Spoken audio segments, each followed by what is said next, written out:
क्या लेकर तू आया बंदे, क्या लेकर तू जाएगा।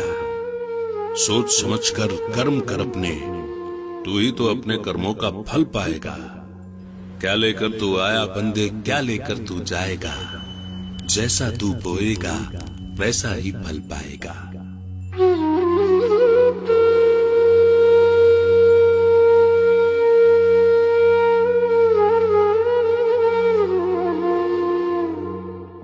कहते हैं इंसान खाली हाथ आता है और खाली हाथ ही चला जाता है। जो पाता है यहीं पाता है, यहीं कमाता है और यहीं गंवाता है। परंतु सत्य यह है कि ना तो हम खाली हाथ आते हैं और ना ही खाली हाथ जाते हैं। हर आत्मा अपने साथ हर जन्म में अपने कर्म, अपने संस्कारों को साथ लेकर आती भी है और जब ये शरीर छोड़ती है तब इन्हीं संस्कारों को और अपने कर्मों अनुसार फल को साथ लेकर जाती भी है। तो अपनी इस जीवन यात्रा को सुखमय बनाने के लिए, इस दुनिया में रह गुजर करने के लिए इंसान कमाता है, दिन रात मेहनत करता है, अपनी जिम्मेवारियां निभाता है। परंतु जहां एक और वो कमाई जरूरी है कि जिससे हम अपना जीवन सुख से जी पाते हैं, वहीं दूसरी ओर एक और कमाई भी है जिसकी तरफ शायद हम इतना गौर करते ही नहीं।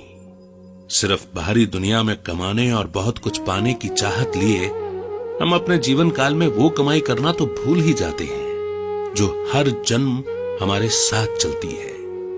वो कमाई दिखती नहीं है, पर वही हर जन्म में हमारे सुख और दुख को निर्धारित करती है, जिसको ही हम कहते हैं भाग्य।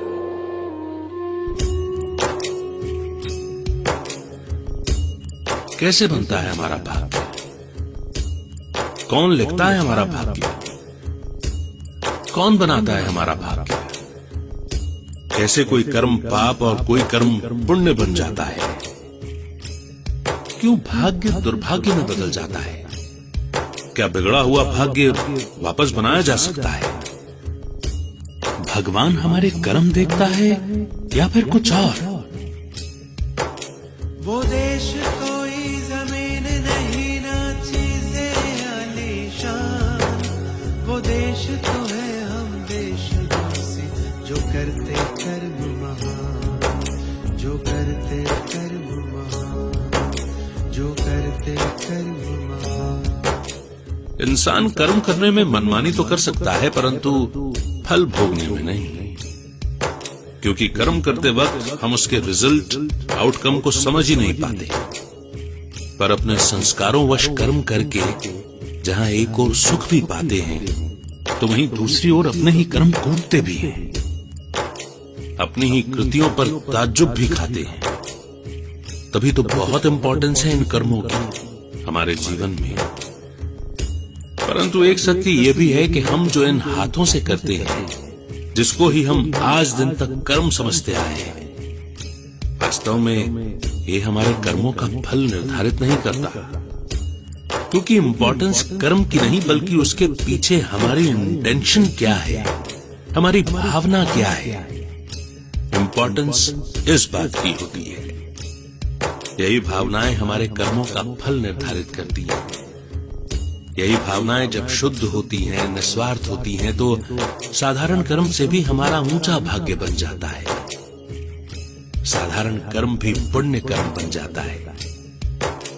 परंतु अगर हमारी भावना ही अशुद्ध हो जाए, अपने स्वार्थ की पूर्ति, अपने नाम, मान, शान, अभिमान की पूर्ति के लिए बदल जाए, तो कोई ऊंच कार्य जिसको हम नेक कार्य, पुण्य का कार्य समझते हैं, वो भी पाप में परिवर्तित हो जाता है। यानी भावनाओं से हमारा भाग्य या फिर दुर्भाग्य बनता है।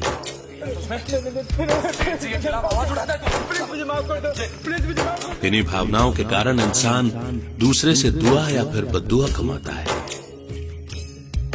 भगवान के दर पर भी मूल्य हमारे कर्मों का नहीं, बल्कि हमारी भावनाओं का होता है।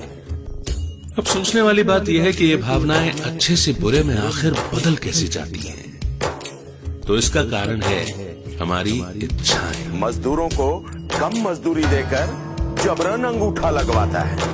हाँ, लगवाता हूँ। बोल, क्या कर लेगा? जितनी प्रबल ये इच्छाएं होती हैं हमारी, उतना ही आत्मा पाप की तरफ मुख मोड़ लेती है। पर इच्छा होना गलत नहीं है, बस हमें यह ध्यान रखना होता है कि हम अपनी इच्छा में बल ना भरें, अपने अंदर एक्सपेक्टेशंस को नहीं, एक्सेप्टेंस पावर को बढ़ाएं। शुद्ध मन से, निस्वार्थ भाव से अपना हर रोल निभाएं और अपना ऊंच भाग्य बनाएं। Click here to like, subscribe and press the bell icon to stay updated with our latest videos.